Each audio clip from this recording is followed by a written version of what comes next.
do a voiceover update for this week. It's not super long. Um, Let me see where we're at.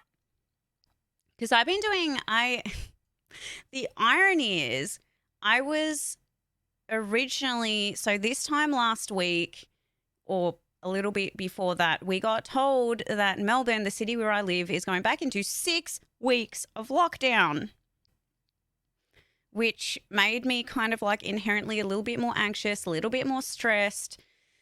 So I wanted to be kinder to myself and take a couple of steps back from some voiceover stuff and just do what genuinely made me feel happy. I felt like I was like trying too hard and forcing myself to work really hard on things, and it was affecting my performance. And so I decided that I would step back, work on less projects, try to start reading some more books on acting, start reading things out loud, tweak the quality of my setup. I got some new cables. I got a new cable for the booth so that hopefully it cancels out a whole bunch of interference and stuff, which seems to be working pretty well so far.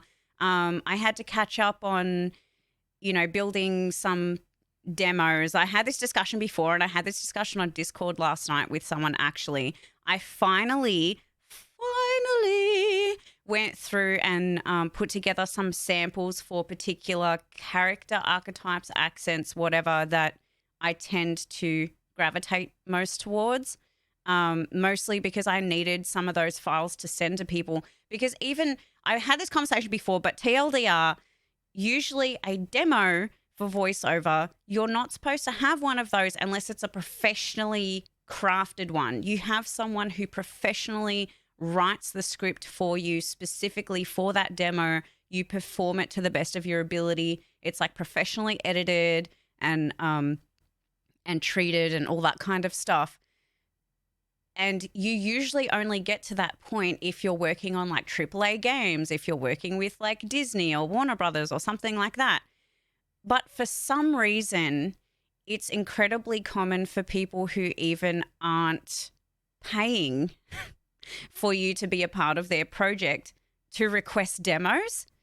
And so you get stuck in this weird position where you might miss out on roles that could lead to something better if you're not sending them just something, a sample of what you can do or whatever. So on my website, I talked about previously, I set up a bunch of like sample things. I have a little SoundCloud where I upload stuff. But I finally went that step further and just cut together a demo of my current character work that I'll just kind of work on and replace stuff as I get better quality content to put in there for the meantime.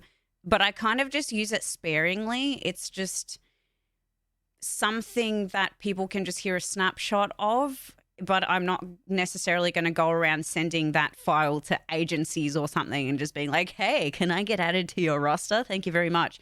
So it's like this really weird spot to be in where you're a novice who wants to also find your own value and fight for that, but also you can't show what your value is because you have nothing to show and whatever.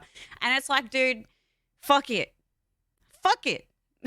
Just use what you've got and put it in a file and maybe you can use that for some stuff. So I ended up just doing that. And there was also there's a guy who's working on a website that I'm a part of. I don't know how much of it I can talk about, but we need essentially demos to upload to this website for him to have a profile for us. And he was like, oh, even if you're new, like it's totally fine, but send me a demo. And I'm like, but if I'm new, I'm not going to have a demo, sir. So you have to have at least something, even if it's, some half-assed little copy-pasted piece of poo-poo. Anyway, that's on my SoundCloud if you guys want to hear it. I'll probably chuck it in the description on YouTube when I highlight this later. And then also, what else did we do? Last week? Oh, the funny thing was, so I had initially been like, I'm going to take a step back from stuff to kind of relax a little bit. And then next minute, I ended up in the booth on multiple occasions doing way more than I had intended because I kind of found the fun in it again.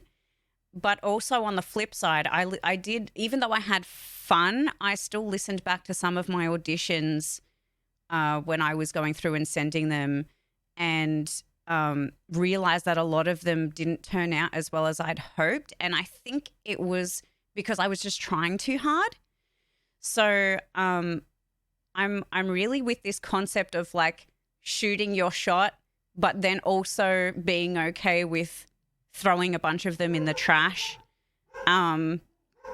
So for all of the auditions that I send, probably half that amount I literally just like never submit. Like I'll do them, but I won't submit them. If I still have time, I'll redo them and then maybe submit them. But I definitely noticed that particularly for one project, Astro, shut the fuck up. I am trying to talk. Please. Please. Please. Stop.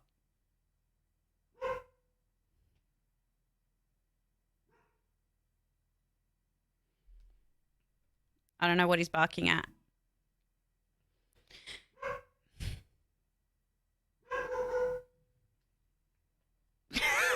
I think we have a delivery or something.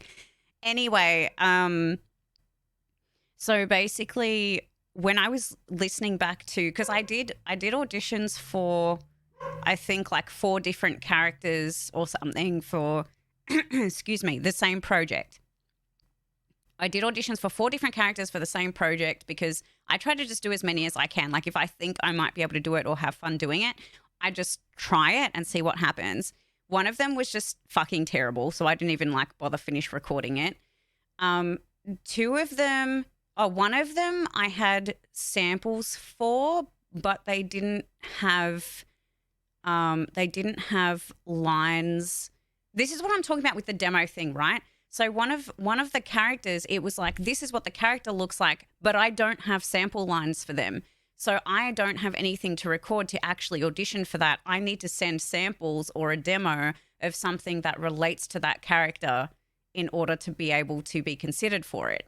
So if I didn't have anything to send, if I didn't make a demo to send for that, then how are they going to know that I might be able to do it? Because I've done separate aspects of exactly what that character is previously, and I can bring them together for that character.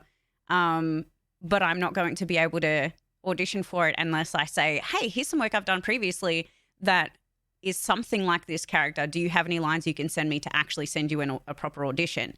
So that was the second one. The third one, I thought I would nail, and I know that I can, but at the time I tried way too hard and it didn't turn out anything like I had anticipated.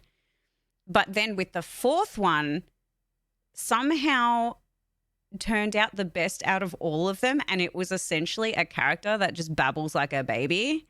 And I was like, how the fuck the one that I actually thought, the character I actually thought I could do and felt confident in, sounded like absolute trash. And then the one that I just threw in there just to shoot my shot ended up actually being the best audition out of all of the ones that I recorded for that day.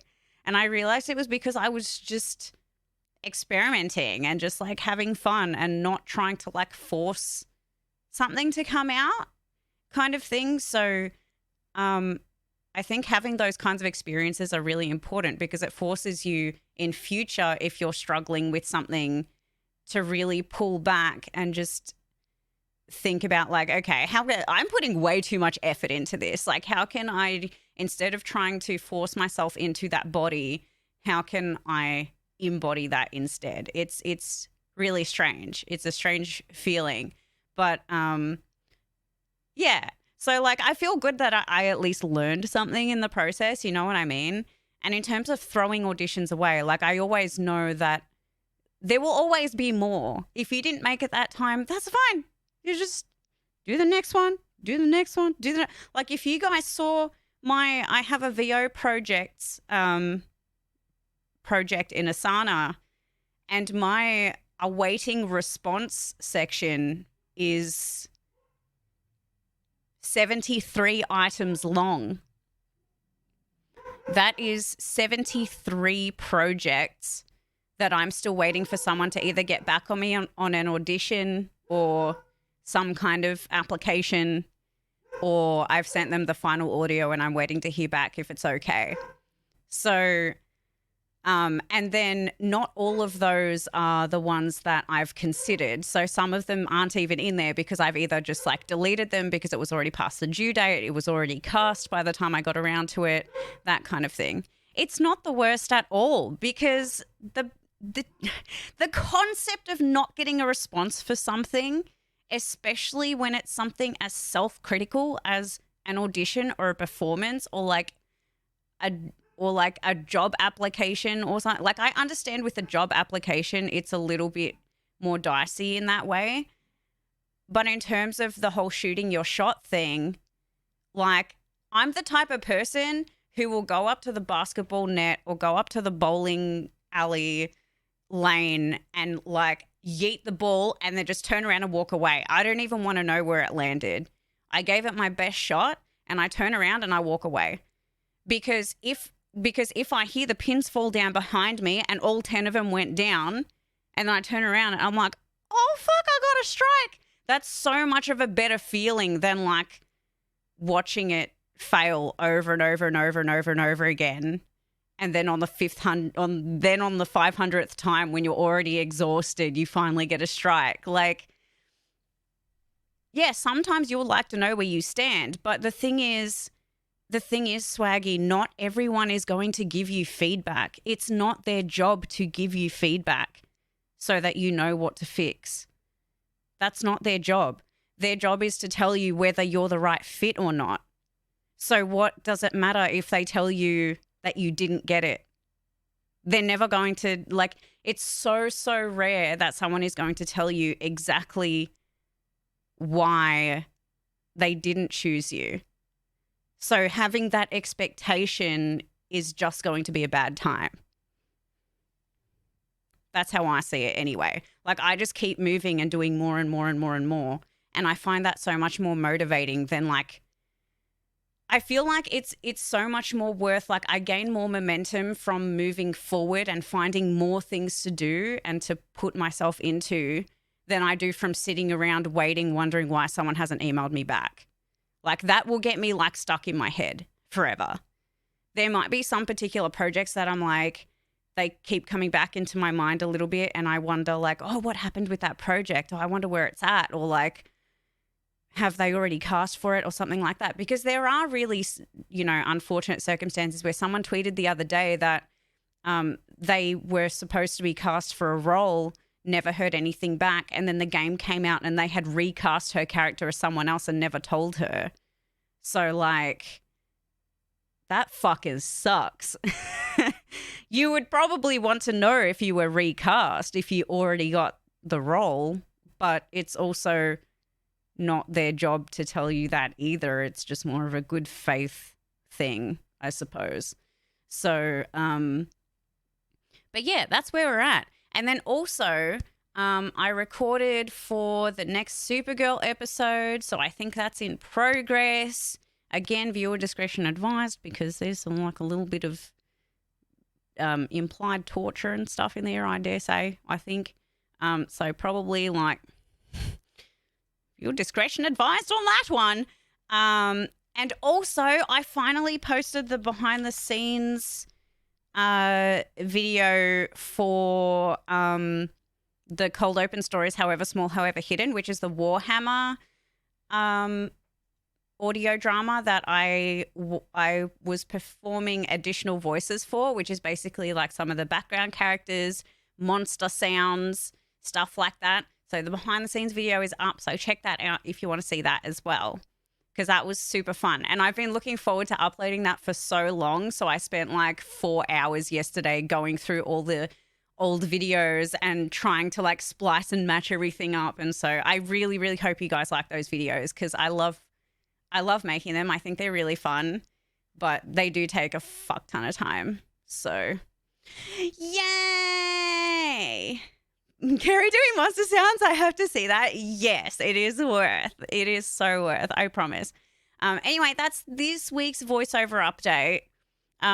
Essentially, the thing that I've learned most, especially through this whole isolation thing, is that there is no fucking point in me doing shit that I don't enjoy.